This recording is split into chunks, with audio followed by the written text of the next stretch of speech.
I'm delighted to say I'm joined by the former Prime Minister, John Howard, who is with me. Mr. Howard, thank you very much for your time. 50 years. Can you start by giving us your reflections on that day? I remember the day well. I had been in Parliament just 18 months. I'd been elected as the member for Bennelong in May of 1974. And I was a very, very junior shadow minister in Malcolm Fraser's shadow ministry. And I remember the day, I think it started for me with a joint party meeting. There had been a meeting for the coalition, I think, of Fraser and Philip Lynch, and for the Labor Party of Gough Whitlam, Frank Crean, who was the Deputy Prime Minister, and Fred Daly. And they just reiterated their respective positions, apparently, and it was obvious that the deadlock continued. We had this joint party meeting, and there was a sense that things were coming to a head because money was running out. The Labor Party had this ill-advised, ill-judged, and I think quite illegal proposal whereby they were going to issue, in effect, promissory notes to banks to advance money, and on what credit, given Parliament hadn't approved an appropriation, I don't know. And I remember Philip Lynch saying at that meeting that he thought things were coming to a head. And then, of course, the House resumed, and we were debating one of those endless motions, either moved by the opposition telling the government it was bad, or moved by the government telling the world that the opposition was bad. And I took part in that debate. We adjourned for lunch, and you remember things later on, and they assume a significance. I came out, and as is my wont, I wandered over after I'd had lunch. I wandered over there and came back and was standing steps behind me, and Frank Crean.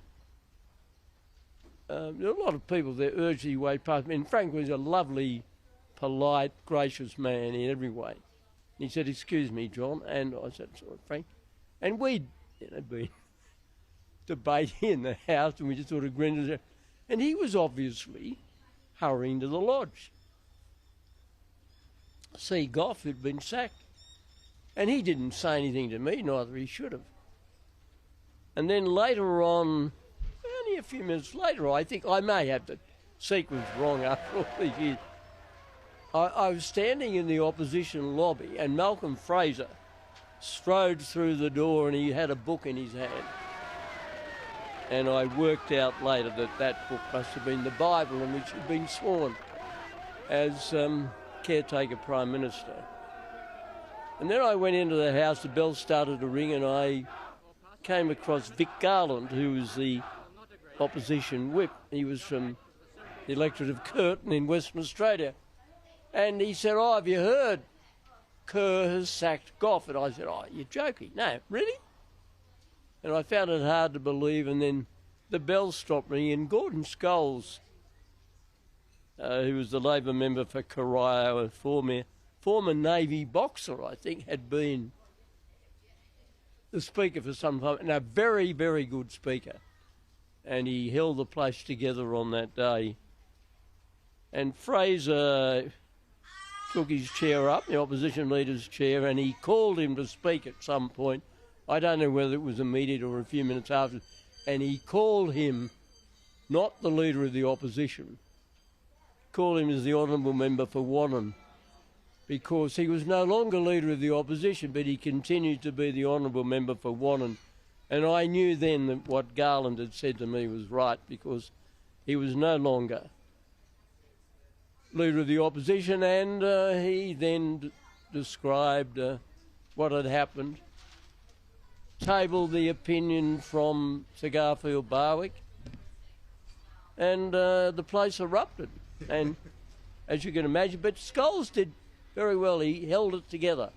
It was pretty tough for him. I mean, he'd have shared the anger and emotion of the And whatever your view was of the rights and wrongs, there was intense feeling on the part of the Labor members. And I remember all of that. I joined the mob outside, and I remember brushing past Clyde Cameron, who I obviously knew from the House, and he said, I don't know whether he said son or young man or something or other. I mean, I wasn't very old then, I was still in my 30s. That's very young. And he said, you won't win, and if you do win, the place will be ungovernable. Well, he wasn't right on either count. We did win, and the place was not ungovernable. There was no instinct on the part of the Australian people for violence. Well, that is encouraging, and that has always been that way. Violent people. And people felt strongly. And what had happened with... about John Kerr, how do you reflect on John Kerr's legacy? I felt sorry for Kerr. Kerr was the meat in the sandwich. Fate had cast him in the middle. He was caught between the ruthless ambitions, and I use ruthless in the proper sense of the word, of two very determined men. Fraser felt very strongly, and he held his coalition together. I give him enormous credit for that. And Whitlam felt very strongly, but gee, he was ill-advised on that day. Why on earth he didn't tell his Senate leaders? I mean, today I read that Doug McClellan, wonderful man, shares with me a passion for the St George Illawarra Dragons, the oldest surviving member of the Whitlam government. He was the manager of government business in the Senate, and he did not know when the supply bills passed. So Whitlam went back for a steak to the lodge. But he didn't tell his Senate leaders. I mean, that is unbelievable. And it's the most unbelievably stark thing to emerge on this day. If you're assessing the behaviour of the three men on that day, that was just inexplicable, because it showed a reckless, almost contemptible indifference to the role of the Senate in our constitutional fabric. The Senate, unlike, say, the House of Lords or the Canadian Senate, which is fully appointed, is a fully elected chamber, and it has coextensive power with the House of Representatives. The only thing it can't do is initiate or amend a money bill. Now, that wasn't an issue. The issue was whether the ordinary appropriations, supply as it's loosely called, would be approved or not. And I just thought that was... I mean, could we see the same thing happen again, do you think, in Australia? I think a dismissal? In theory, you could. I think in practice it's unlikely, but I don't want to reach that far into the future. I can't. And but I do know this, that democracy worked and the people had a say. Now, there aren't too many countries that can continue to claim that. There was a lot of pressure put on the system. People felt tense, angry when the standoff went on and on. But they wanted to vote. They wanted to say. And people had voted in 1972 for a change of government after 23 years, and Gough Whitlam deserves an enormous credit for having got the Labor Party fighting fit for that battle. But it was a chaotic government. A lot of things went wrong. People wanted to say, and when they had a say, they were very emphatic. It remains such a point of passion on both sides of politics. Paul Keating calls it a coup. Mr Albanese last night said it was a partisan political ambush on Gough Whitlam. Well, it was neither. Let me address both of those.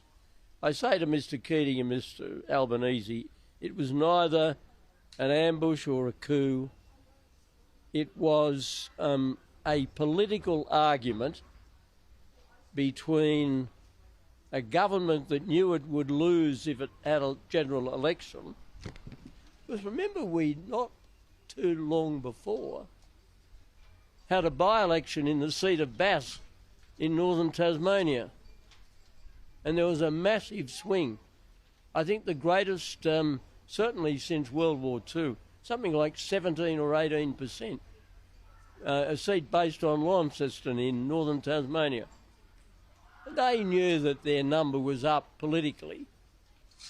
And naturally, Whitlam wasn't prepared to do what he did in 74 because there was a threatened blocking or delaying of supply in 74, and he said, right, we'll have an election. Why did he do that then? Because he thought he'd win. Why didn't he do it in 75? Because he knew he'd lose. Now, that isn't a coup. That's not vandalism, it's just a political standoff, and they were both very determined. I mean, Fraser did a great job in holding the coalition together. This was a test of our democracy. I think you touched on it earlier. We didn't resort to violence and the nation has prospered. But do you see it in that context as a test of how our democracy would hold up? You don't know the strength of the fabric of a country or its institutions unless they are tested. They were tested and they came through with flying colours. We do not like violence. We are cynical.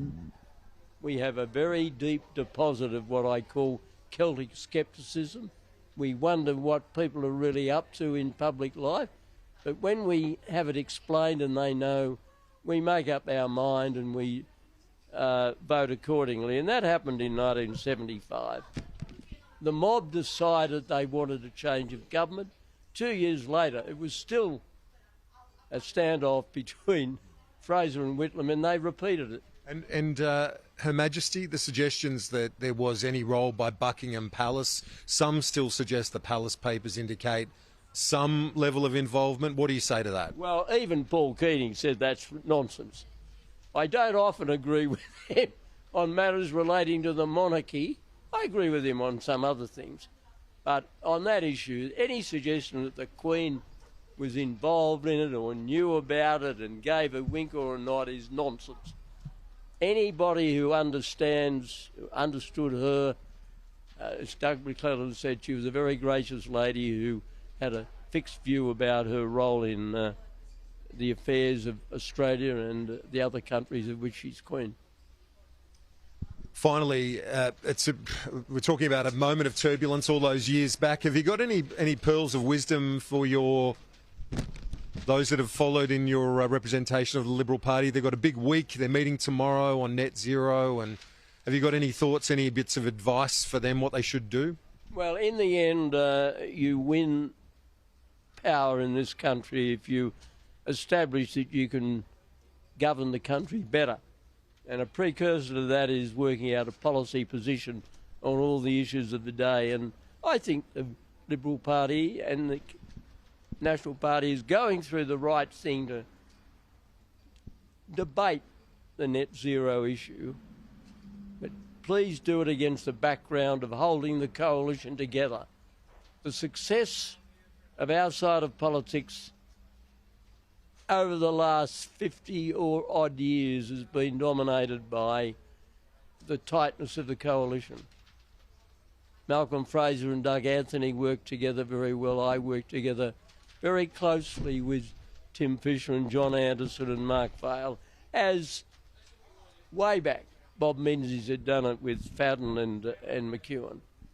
And anybody who thinks that you solve these problems by having a temporary separation, a bit of time on your own to sort yourself out, forget it. Doesn't work that way. And in politics either. And I think it's very important that we stay together, but and resolve, talk things through, but please understand that when you're coming to climate change, that the world is a better place now than it was decades ago because there are fewer really poor people now. We still have a lot, still massive gaps. And one of the things that has contributed to closing those gaps has been electricity. And cheap, affordable electricity is still fundamental. to reducing poverty. And the broad church, you spoke about that. I heard you talk about that a lot. The Liberal Party, it's still a broad church, but it's being tested. Well, the Liberal Party should remain a broad church. I think it still is. We have people who they might call themselves moderates. I don't quite know what some of these expressions mean anymore. The important thing is that we are a party that believes in the fundamental values of our society, the centrality of our family life, and hanging on to institutions that work. But we're also a party of free enterprise, of smaller government and less tax. Mr. Howard, great to chat. We'll wrap up the interview. We can talk about the Ashes once we get off the television. They don't need to know our views. Otherwise, they'd have to give you an extension of time. We'll have 2 hours. Great to see you. Thanks for joining us on this historic day. Appreciate it. Thank you.